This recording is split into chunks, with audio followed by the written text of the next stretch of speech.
मुंबई के बांद्रा में एक ऑटो वाला एक लड़की को उसके घर छोड़ता है। अब जब वो घर छोड़ता है, उसने काफ़ी ज़्यादा नशे में होती है वो लड़की, तो उससे कहती है कि मैं उतर कर अपने घर नहीं जा पाऊंगी, तो आप प्लीज़ मुझे मेरे घर पर छोड़ दीजिए। लेकिन जब ऑटो वाला उसे उसके घर छोड़ता है, जैसे ही वो अपने घर में घुसती है तो ऑटो वाला जैसे ही पलट कर जाता है तो वो लड़की उसे पीछे से पकड़ लेती है। पकड़ने के बाद उसके संग गलत हरकत करने लगती है। वो अपने आप को काफ़ी बचाने की कोशिश करता है। वो सोचता है कि ये लड़की मेरे साथ क्या कर रही है, लेकिन वो नहीं मानती और वो उससे कहती है कि अगर तुम मुझे खुश करोगे तो मैं तुम्हें बहुत सारे पैसे दूंगी इसके बदले में। अब जो वो लड़का होता है तो उसकी बात मान जाता है और वो उसके साथ वहीं रुक जाता है और उसके साथ संबंध बनाता है काफ़ी देर तक, मतलब उसे खुश करता है। उसके बाद उसके बदले वो उसे काफ़ी सारा पैसा देती है और उसको कहती है कि मैं तुम्हें दोबारा फ़ोन करूँगी, दोबारा बुलाऊँगी। वो वहाँ से चला जाता है। उसका ये सिलसिला वैसे ही चल जाता है, कम से कम 1.5 साल तक वो उसके संग काफ़ी सारी महिलाओं के साथ वो ऐसा ही करने लगा था। तो दोस्तों, ये जो घटना है ये मुंबई की है, बांद्रा की। दरअसल एक उत्तर प्रदेश का एक जौनपुर है, वहाँ एक परिवार रहता था। वहाँ का उस परिवार में 2 बेटे थे। जो बड़े बेटा होता है उसका नाम मोहन होता है और छोटा बेटा होता है उसका नाम राजू होता है। और जो उनके पिता होते हैं संतराम, वो खेतों का काम किया करते थे। उनकी कोई अपनी ज़मीन नहीं थी।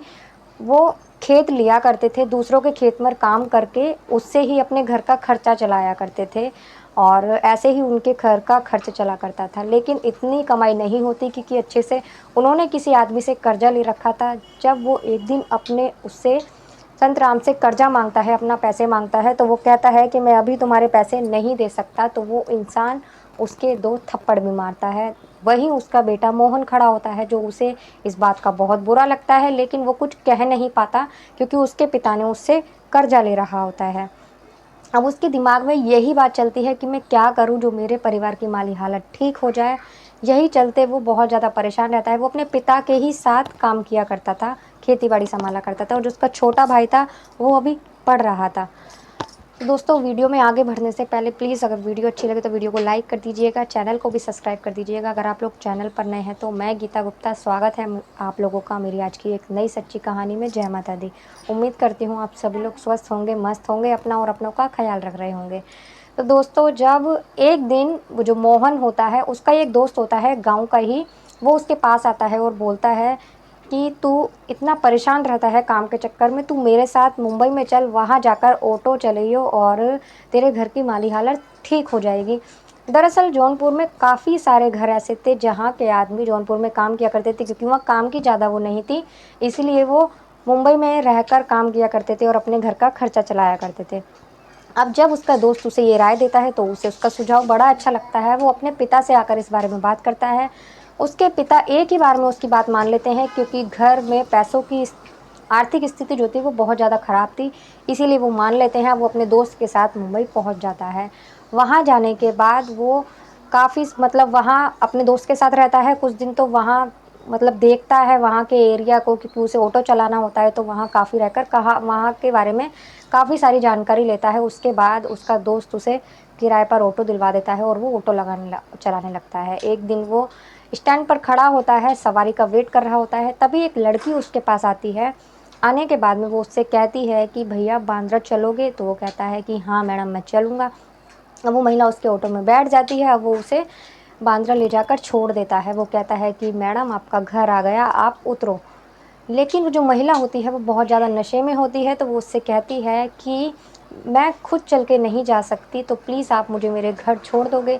अब वो उसे लेकर जाता है, उसके घर पर छोड़ता है। जैसे ही महिला, उसके पास थोड़ा सा सामान भी होता है, वो भी उसके घर पहुंचाता है। और जैसे ही वो महिला गेट खोलती है, अंदर जाती है, तो वो महिला उसे पीछे से पकड़ लेती है और उसके संग अश्लील हरकत करने लगती है। अब वो जब उसका विरोध करता है, काफ़ी मना करता है उसे, लेकिन वो महिला नहीं मानती, साथ ही उसको अंदर खींचकर दरवाज़ा बंद कर लेती है। अब वो उसके संग ज़बरदस्ती हरकत करने लगती है।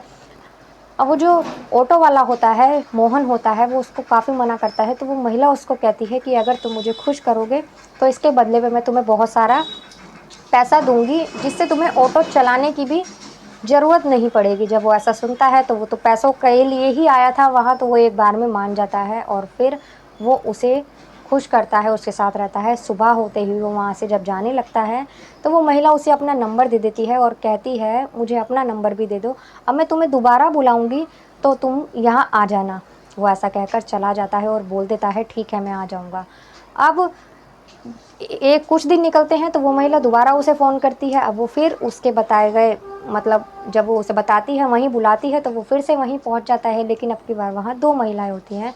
अब जब वो पहली महिला होती है वो उसको बोलती है कि आज तुम्हें हम दोनों को खुश करना पड़ेगा और इसके बदले में हम तुम्हें डबल पैसा देंगे। अब वो राज़ी हो जाता है और वो ऐसा ही करता है, उन दोनों को खुश करता है। दरअसल ये कम से कम काफ़ी सारी महिलाओं को, अमीर घर की महिलाएँ थीं जिनका एक ग्रुप था और वो ऐसे ही ऑटो ड्राइवरों को बुलाया करती थी और खुद को खुश करने के एवज़ में काफ़ी सारा पैसा दिया करती थी। अब करीबन 1.5 साल निकल जाता है, 1.5 साल तक जो मोहन होता है वो यही काम करता है उन अमीर घर की महिलाओं को खुश करने का। और इसलिए वो काफ़ी सारा पैसा इकट्ठा कर लेता है, अपने गाँव पैसा भेजता है, गाँव में एक मकान ले लेता है, अपना मकान बनवा लेता है, साथ ही काफ़ी सारी ज़मीन खरीद लेता है। अब एक दिन उसके पिता का फ़ोन आता है, कहता है कि बेटा मुझे तेरी शादी करनी है और तेरे लिए लड़की पसंद की है मैंने एक, तो उसे अपने घर बुला लेता है और उसे पास के ही गाँव की एक लड़की पसंद करता है उसके लिए। जब मोहन को लड़की दिखाई जाती है तो उसे लड़की अच्छी लगती है क्योंकि उस वो जो लड़की थी काफ़ी ज़्यादा खूबसूरत थी। अब उसके पिता उसकी शादी करवा देते हैं। शादी करवाने के बाद वो कुछ दिन अपने गाँव में रहता है, लेकिन वो ये फ़ैसला करता है कि अब मैं मुंबई नहीं जाऊँगा, अपने घर पर ही रहकर जो उसने ज़मीन खरीदी थी उसी पर खेती-बाड़ी कर कर अब मैं वहीं काम का स्रोत बनाऊँगा। तब वो ऐसा सोचता है तो वो वहीं रहता है, फिर वो मुंबई कभी नहीं जाता और अपनी पत्नी के साथ, अपने परिवार के साथ बहुत ही खुशहाल ज़िंदगी जीने लगता है। फ़िलहाल वो अपने परिवार के साथ ही रहता है और उसने इस 1.5 साल में इतना पैसा इकट्ठा कर लिया था कि अपना मकान भी ले लिया और काफ़ी सारी ज़मीन, खेत भी खरीद लिए थे। तो दोस्तों ये कहानी आपको कैसी लगी? अगर अच्छी लगी हो तो कमेंट कर ज़रूर बताना। मिलते हैं अगली किसी वीडियो में एक नई सच्ची कहानी के साथ, तब तक के लिए नमस्कार।